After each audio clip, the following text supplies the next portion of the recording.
que aí é o que nós conhecemos como Tratado de Tordesilhas, que é um tratado aí que aí sim, com 370 léguas traçadas a partir de Açores e Cabo Verde, que são duas ilhas na região aí da África, né, com uma posse europeia, e se decidiu um aumento do território da América, como a gente vê nessa linha roxa, contínua, e demarcando um novo território para os portugueses.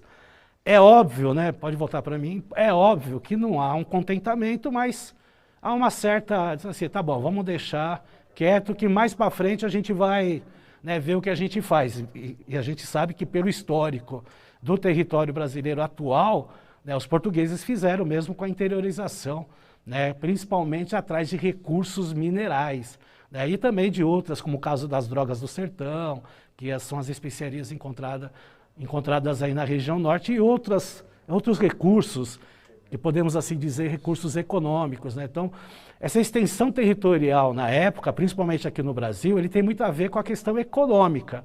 Ela acaba andando junto, porque o país ele não quer só a extensão territorial para falar assim, olha, eu tenho esse imenso território. Não, ele quer alguma coisa que ele tenha lucro, até porque as viagens, e até o professor Carlos aqui que é de história até pode dar um destaque maior, elas são caras e são longas, né, professora? Levavam meses, né, para chegar. Sim, existem aí alguns conhecimentos acerca, né, do tempo que se gastava. Então, varia, mas eu já vi alguns escritores que trabalham naqueles navios, né, guiados à vela ainda, guiados pelo vento, era em torno de 90 dias para sair lá de Portugal ou Espanha, atravessar ali o Atlântico para chegar nas Américas.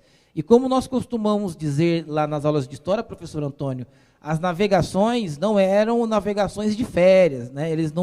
A colonização, ela não foi uma colônia de férias, eles não vieram para a América para poder tirar férias.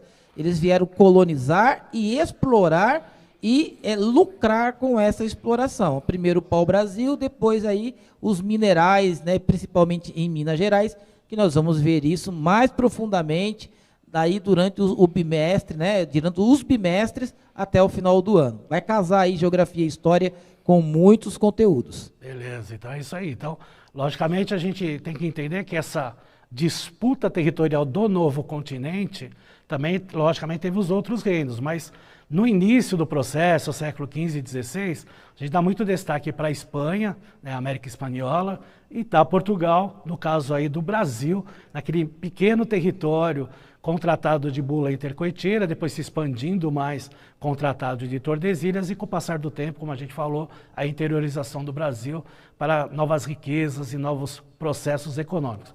Só que antes disso, nós temos um período que nós chamamos de período pré-colonizador, que é aquele período que vai de 1500 a 1530. É aquele período de exploração do pau-brasil que os portugueses fizeram sem povoar o Brasil. Então veja o interesse econômico que Portugal tem em relação a essa terra conquistada. Então vamos aí à tela para vocês verem aí no mapa. Então a parte em verde é a parte onde está, né, a extração do pau-brasil, tá? Então, os expansionismos espanhol e francês forçaram o Estado português a consolidar o seu domínio colonial do Brasil. O controle do litoral era imprescindível para a segurança das rotas comerciais do Atlântico, que davam acesso aos centros comerciais africanos e através do Oceano Índico, ou do Pacífico, ou propriamente também da Ásia. Então, é importante retratar isso para vocês, de que de 1500 a 1530, basicamente, o Brasil era um país explorado, assim, sem povoamento, porque o interesse era explorar o máximo possível. Né? E a gente vê aquela faixa litorânea toda em verde, né? Aquela exploração do pau-brasil. Lógico que com invasões, né, principalmente dos franceses no nosso litoral, então aquela extensão verde lá que atraía riqueza para Portugal, acabou, né, fazendo com que os portugueses se sentissem na obrigação de povoar o território, tá certo? Então, é importante retratar isso. Então, vejam que ficaram aí 3 décadas aí na exploração para depois o povoamento, né? Quem só, né, a gente vai saber só história para dizer se houvesse, né, por exemplo, não houvesse as invasões, quanto tempo, né, os portugueses levariam para povoar o nosso território. Né, isso aí era uma questão até, né, histórica até. Vamos lá para as capitanias hereditárias da primeira divisão do Brasil em 1534. Bom, aí os portugueses povoaram, né, e logicamente, né, o rei de Portugal decidiu como seria, né, essa questão aí da divisão territorial. Então foi através das capitanias hereditárias. Então, associando particulares à colonização do Brasil, o Estado português buscava consolidar o seu domínio sem prejuízo dos interesses prioritários de outras áreas, como a África e, sobretudo, a Ásia. O sistema das donatárias organizou as atividades produtivas, notadamente as da agromanufatura, do açúcar e da pecuária. Propiciou a fundação das primeiras vilas e o exercício das atividades jurídico-políticas e culturais. É engraçado, né, professor Carlos, falar essa donatárias, né? Capitanias hereditárias e a questão das donatárias, né? Sim, as terras que eram doadas pelo rei de Portugal a esses portugueses que vinham administrar aqui essas terras. E detalhe, essas terras elas não podiam ser vendidas, elas eram passadas aí de pai para filho. E aí essas capitanias, né, por isso dá-se o nome de capitanias hereditárias, porque doação do rei de Portugal. E tem um detalhe, professor Antônio, quem bancava tudo, a viagem, exploração, tudo era o capitão donatário, né? Portugal doava as terras e dizia, você que vai levantar aí os fundos, os recursos para você administrar.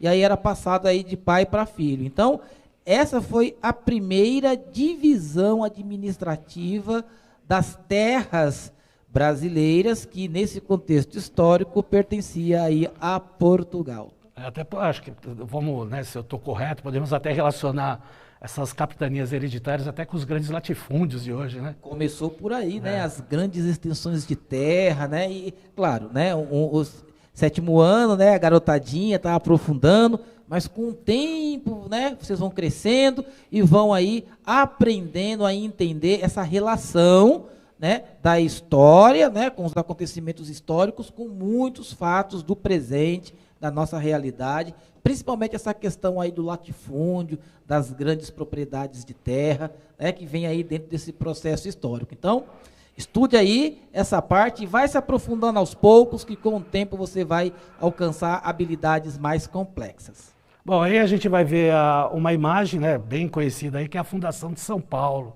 A Fundação de São Paulo foi 25 de janeiro de 1554, onde é o atual pátio do colégio, na região central, né, bem do lado lá da Praça da Sé, né, fica lá no distrito da Praça da Sé, né, e 25 de janeiro desse ano completamos aí 467 anos da cidade de São Paulo. Então vejam, né, uma missa, né, feita aí pelo padre de Anchieta, né, com os indígenas, né, e com pessoas aí que fizeram parte aí da exploração dessa terra, e a gente não tem nada construído. Então, né, foi a primeira questão aí feita aí, que é, então, o fundador aqui da cidade de São Paulo aí foi o padre Anchieta, nessa primeira missa aqui decretada, né, nesse ano de 1554, tá certo? Então, São Paulo se originou, né, totalmente aí da natureza, né, de um processo aí de uma paisagem natural, como a gente fala em geografia, né?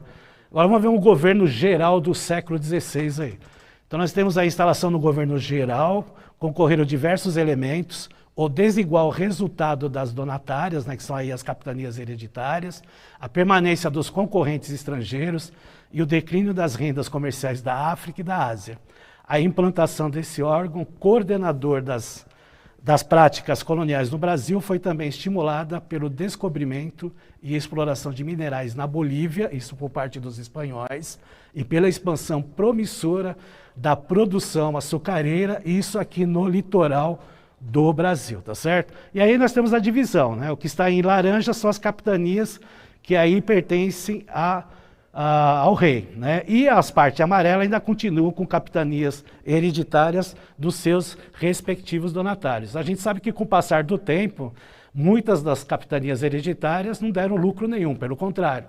E aí, com o passar do tempo, a capitania real, as capitanias, algumas se tornaram capitanias reais para ter aí um processo, né, de mais integração né, do Reino de Portugal aqui no novo território, né, aqui dos portugueses, que aqui é o Brasil, tá certo? Vamos para a próxima tela aí. A próxima tela vai mostrar uma outra imagem de São Paulo, né, já uma vila no século XVI. Mostra aí um forte, né, principalmente aí para se defender do ataque dos indígenas e dos corsários que vinham aí de outros países aí da Europa, né, com muros de taipa e cerca de madeira. Então as construções aí aparecem principalmente essas de proteção contra ataques de indígenas e de corsários aí que são, né, piratas que vêm aí da Europa para tentar invadir o território brasileiro, como já acontecia antes. Muitas histórias de pirata aí nesse período, a garotada gosta, né, de ver as lendas que eram contadas no mar, né, quando eles atravessavam aí da Europa para a América. Bem interessante. E aí, professor Antônio, é bem interessante o estudante notar aí nessa imagem da Vila de São Paulo no século XVI, né, e fazer a comparação com a imagem lá da primeira missa, né, que foi realizada, porque o estudante vai perceber aí a transformação do espaço natural, né, conforme a exploração portuguesa vai se aprofundando. Isso, né, nós temos essa imagem, olha só com a imagem natural. Quando nós vamos para aquela imagem da primeira vila, você já tem aí a transformação da paisagem pela exploração e a organização do território. Então, vai se tornando um ambiente, né, bem mais humanizado, né? Exatamente, perfeito. Falou direto, aprendendo na aula do sexto ano, né, professor Carlos? A questão da paisagem humanizada, né, transformada. A gente aprende com geografia. Exatamente, também aprende com história, né, e com com as outras disciplinas, né? Mas é interessante essa agregação entre essas duas disciplinas. Exatamente o que o professor Carlos falou. Uma transformação da paisagem natural, né, num curto espaço de tempo para uma paisagem mais humanizada e, logicamente, vendo, né, a atual cidade de São Paulo, a diferença que nós temos hoje. Vamos lá para a próxima tela, que nós vamos ver a divisão do Brasil em dois.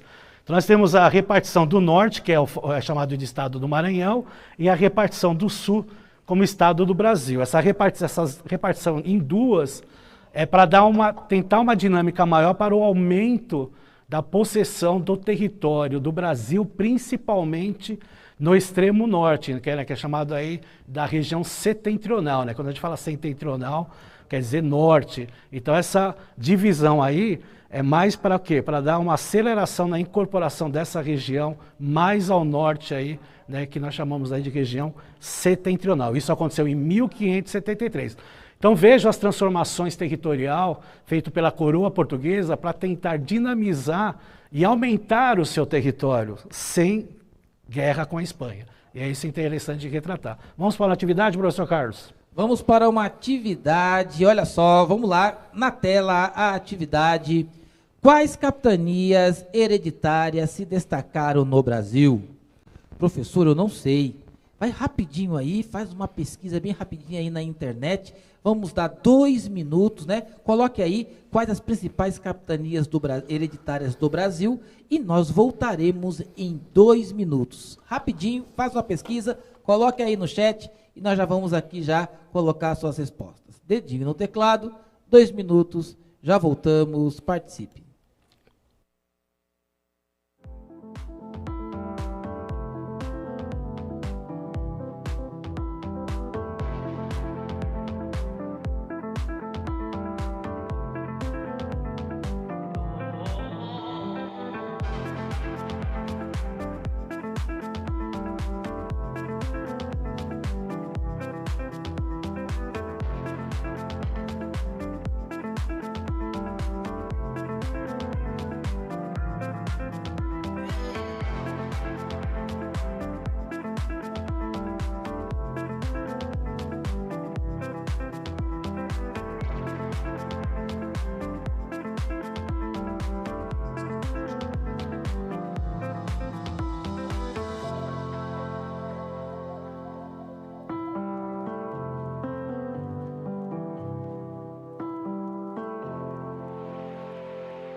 Voltamos para a interação. Professor Antônio, aqui por uma questão de tempo, eu vou pegar aqui a resposta geral que a galera está colocando aqui. Centralizaram 2 capitanias, São Vicente e Pernambuco.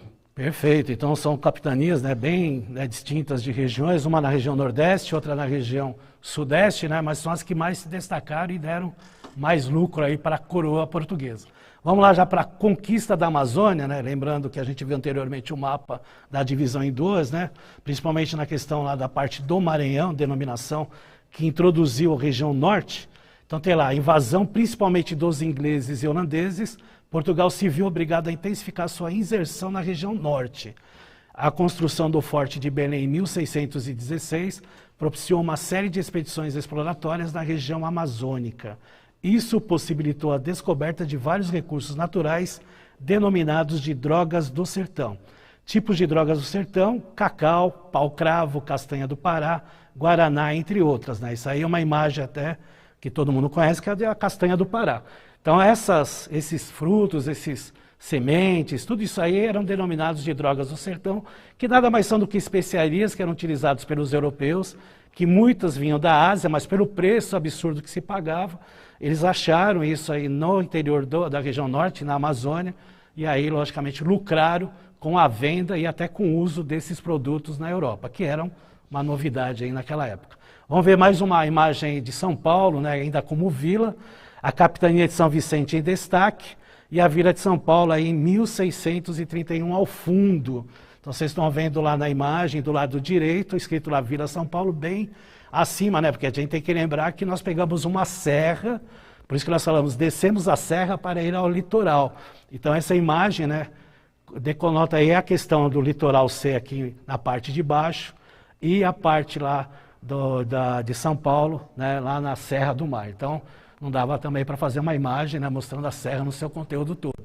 Mas é uma imagem legal de mostrar, né, a relação de São Vicente com a Vila de São Paulo, né? Então São Vicente em destaque, né, uma das principais capitanias hereditárias, e com o passar do tempo a Vila de São Paulo começa a se destacar, principalmente em questões políticas e administrativas. Vamos ver um outro mapa aí de interiorização do Brasil, aí já com as bandeiras. Então nós temos as bandeiras do século XVII e XVIII, né? Então nós temos a caça aos indígenas, que mostram aí as setas vermelhas, por isso a interiorização do Brasil, né, e o sertanismo de contrato, que são as setas em preto, né, também interiorizando aí no Brasil, e obviamente também com o encontro da mineração, tá certo? Já no século XVII para o século XVIII. Isso aí também faz com que a interiorização se aprofunde